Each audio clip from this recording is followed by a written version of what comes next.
Samantala, mga imahe ng mga malulungkot na santo at santa pinuna ni Pope Francis. Hindi anya marapat ito dahil ang Mesiyas na si Jesucristo ay simbolo ng kaligayahan at katuparan sa pangako ng Diyos. Ang espesyal na ulat ni Edwin Eusebio.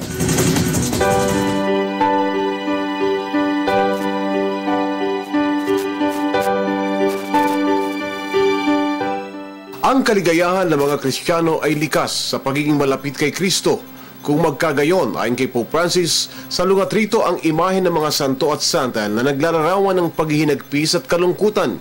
Sinabi ng Santo Papa na ang puso ng mga Kristiyano ay puno ng kapayapaan dahil batid ng mga ito na ang Panginoon ang siyang sagot sa pagkabalisa. Ang lahat anya ng nananampalataya ay hindi nangangahulugan na hindi daranas ng paghihirap.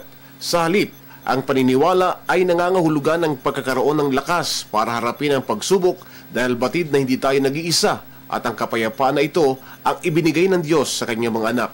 Ang mensahe ni Pope Francis ay inihayag niya sa libo-libong pilgrims na nagtipon sa St. Peter's Square.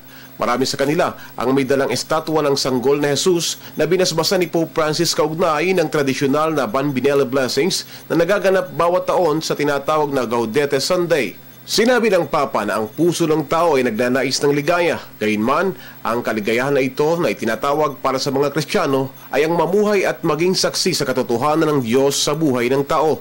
Sa pulaan niya na pumasok si Jesus sa kasaysayan sa kanyang pagsilang sa sabsaban sa Bethlehem, tinanggap na ng sanlibutan ang binhinang kaharian ng Diyos. Dahil rito, hindi na kailangan marating ang kalangitan para maranasan ang kaligayahan dahil mismong si Jesus anya ang ating ligaya at kapanatagan.